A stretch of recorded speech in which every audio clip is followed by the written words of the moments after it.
Historia completamente absurda.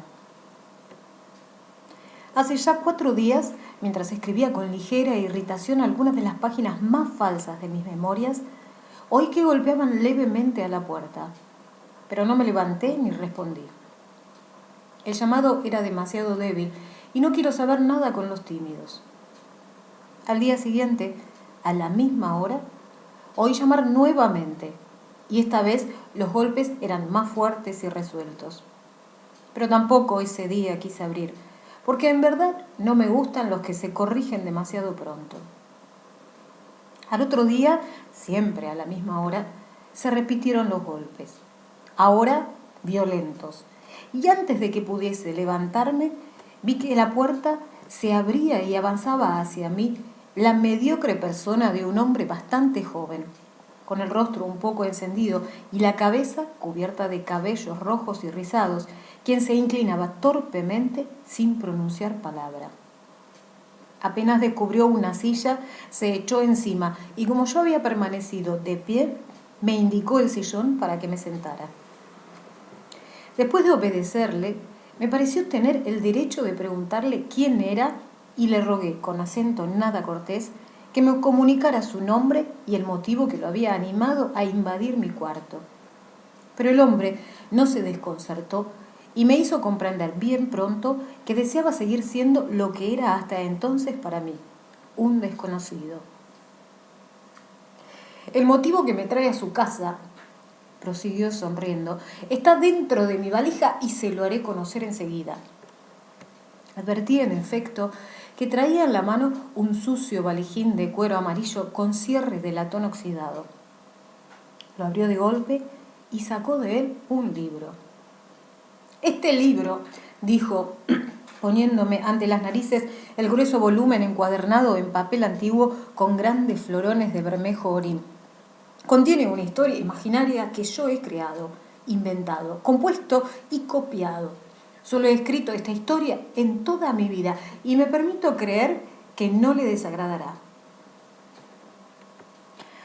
Hasta ahora lo conocía únicamente por su fama y solo hace unos pocos días una mujer que lo estima me ha dicho que usted es uno de los pocos hombres que saben no aterrarse de sí mismos y el único que ha tenido el coraje de aconsejar la muerte a muchos de nuestros semejantes. Por todo ello, he resuelto leerle esta historia mía, que narra la vida de un hombre fantástico al que acaecen las más singulares e insólitas aventuras. Cuando la haya escuchado, me dirá qué debo hacer. Si mi historia le agrada, me prometerá hacerme célebre en el plazo de 1 año. Si no le gusta, me mataré dentro de 2 días. Dígame si acepta esas condiciones para que pueda empezar.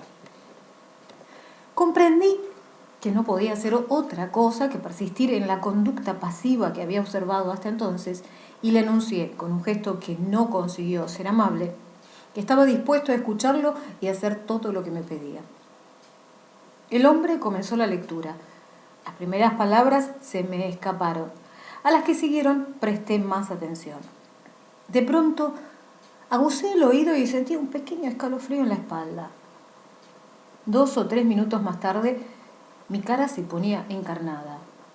Mis piernas empezaban a moverse nerviosamente y no pude menos que levantarme. El desconocido suspendió la lectura y me miró, interrogándome humildemente con todo el rostro. Yo también lo interrogaba con la mirada, pero estaba demasiado estupefacto para arrojarlo a la calle y le dije simplemente, como cualquier imbécil mundano: «Continúe, se lo ruego». La extraordinaria lectura prosiguió. Yo no podía quedarme quieto en el sillón. Los escalofríos me corrían no solo por la espalda, sino por la cabeza y todo el cuerpo.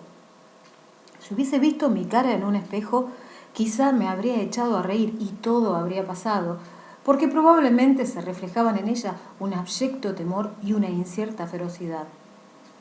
Traté por un momento de no escuchar las palabras del tranquilo lector, pero solo conseguí turbarme más, y en consecuencia oí entera, palabra por palabra, pausa por pausa, la historia que el hombre leía con la cabeza rojiza inclinada sobre el bien encuadernado volumen.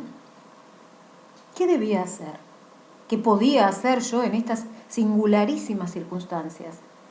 Apoderarme del libro, desgarrarlo, pisotearlo, echarlo al fuego, aferrar al maldito lector y echarlo del cuarto como a un fantasma inoportuno. Mas, ¿por qué debía hacer todo esto?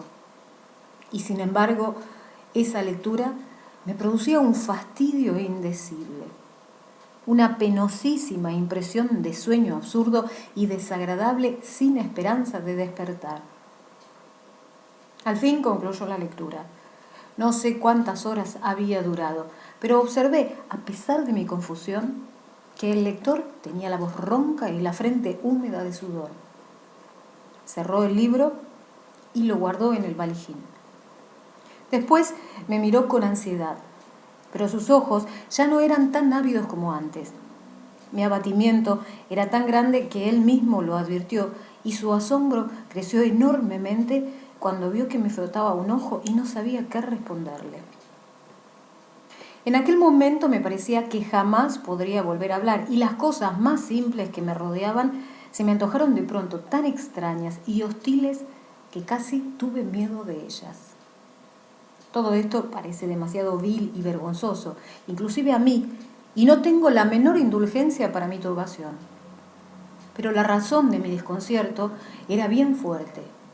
La historia que había leído ese hombre era la narración precisa y completa de toda mi vida íntima y exterior. En ese lapso yo había oído la crónica minuciosa, fiel, inexorable de todo cuanto había sentido, soñado y realizado desde que vine al mundo. Si un ser divino, lector de corazones y testigo invisible, hubiese estado a mi lado desde mi nacimiento y hubiese escrito lo que había visto de mis pensamientos y de mis actos, habría compuesto una historia perfectamente igual a la que el desconocido lector declaraba imaginaria e inventada por él. Todas las cosas más pequeñas y secretas estaban registradas, y ni siquiera un sueño o un amor o una vileza escondida o un cálculo innoble habían escapado al escritor. El terrible libro contenía inclusive hechos y matices de pensamientos que yo mismo había olvidado y que solamente ahora, al oírlos, recordaba. Mi confusión, mi pavor, provenían de esa exactitud impecable y de esa inquietante escrupulosidad. Yo no había visto jamás a ese hombre. Ese hombre afirmaba no conocerme.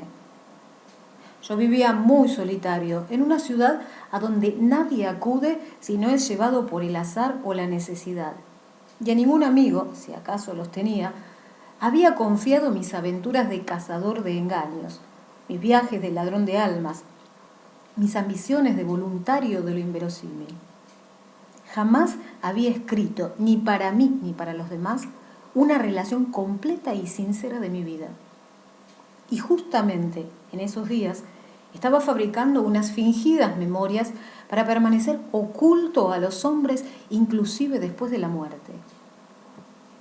¿Quién, pues, podía haber dicho a ese hombre todo lo que narraba sin pudor y sin piedad en su odioso libro encuadernado en papel antiguo del color de la herrumbre?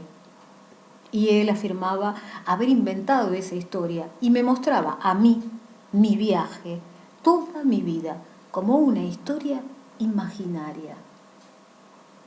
Me sentía terriblemente turbado y conmovido, pero de una cosa estaba bien seguro. Ese libro no debía llegar a conocimiento de los hombres. Antes era preferible que éste muriese. No podía permitir que mi vida fuese divulgada en el mundo, entre todos mis enemigos impersonales. Esta decisión, que sentí bien firme dentro de mí, consiguió tranquilizarme. El hombre seguía contemplándome con aire espantado y casi suplicante. Habían pasado solamente 2 minutos desde el momento en que cesó de leer, y no parecía haber comprendido las razones de mi turbación. Finalmente conseguí hablar. Perdone, señor, le dije, pero ¿me asegura que esa historia ha sido inventada exclusivamente por usted? Justamente, respondió el enigmático lector, ya un poco sublevado. La he pensado e imaginado durante largos años y de tanto en tanto he efectuado algunos retoques y modificaciones en la vida de mi héroe, pero todo es inventado por mí. Estas palabras me inquietaron aún más, pero atiné a formular otra pregunta. Dígame, se lo ruego, ¿está seguro de no haberme conocido antes de hoy? ¿Jamás oyó contar mi vida a alguien que me conozca? Ante esas palabras, el desconocido no pudo disimular una sonrisa de estupor. Ya le he dicho, respondió, que hasta hace poco tiempo solo conocía su nombre y que solo algunos días atrás me han dicho que usted suele aconsejar la muerte. Pero eso es lo único que he sabido de usted. Era necesario que su condena no tardase en ser ejecutada. ¿Está siempre dispuesto, le pregunté con solemnidad, a cumplir las condiciones estipuladas por usted mismo al comenzar la lectura? Sin ninguna vacilación, respondió con un leve temblor en la voz. No me queda otra puerta donde llamar y esta obra es toda mi vida. Estoy convencido de que no podría hacer otra cosa. Entonces, le dije con idéntica solemnidad, atemperada por cierta pesadumbre, debo decirle que su historia es estúpida, tediosa, incoherente y abominable. Lo que usted llama su héroe no es más que un odioso malandrín que repugnaría a cualquier lector delicado. Y no le diré más para no ser excesivamente cruel. Comprendí que el hombre no esperaba estas palabras y observé con espanto que sus ojos se cerraban de golpe. Mas enseguida advertí que su dominio de sí mismo era igual a su honestidad. Tornó a abrir los ojos y me miró sin miedo y sin odio. ¿Quiere acompañarme?, preguntó con voz demasiado dulce para ser natural. Por cierto, respondí, y después de ponerme el sombrero salimos ambos sin decir palabra. El desconocido conservaba siempre en la mano la valijita de cuero amarillo y yo lo seguí, aturdido, hasta la orilla del río que corría desbordante y fragoroso entre las negras murallas de piedra. Después de mirar en torno y comprobar que no había nadie con aspecto de salvador, se volvió hacia mí diciendo: «Perdone si mi lectura lo ha fatigado. Creo que ya nunca volveré a molestar a un ser viviente. Olvídese de mí lo antes posible». Y en verdad, estas fueron sus postreras palabras, porque descolgándose ágilmente del parapeto, se lanzó con rápido impulso al río, sin abandonar su valijita. Me asomé para verlo por última vez, mas ya las aguas lo habían tragado. Una muchacha tímida y rubia había presenciado el fulminante suicidio, pero no pareció maravillarse mucho y siguió su camino comiendo avellanas. Apenas entré en mi cuarto, me tendí en el lecho y me adormecí sin esfuerzo, abatido y humillado por lo inexplicable. Esta mañana me he despertado muy tarde y con una extraña impresión. Me parece estar ya muerto y aguardar solamente que vengan a sepultarme. Siento que pertenezco a otro mundo y que todo lo que me circunda tiene un aire indecible de cosa pasada, concluida, sin ningún interés para mí. Un amigo me ha traído flores y le he dicho que podía esperar a ponerlas sobre mi tumba. Me pareció que sonreía, pero los hombres siempre sonríen cuando no comprenden. Giovanni Papini.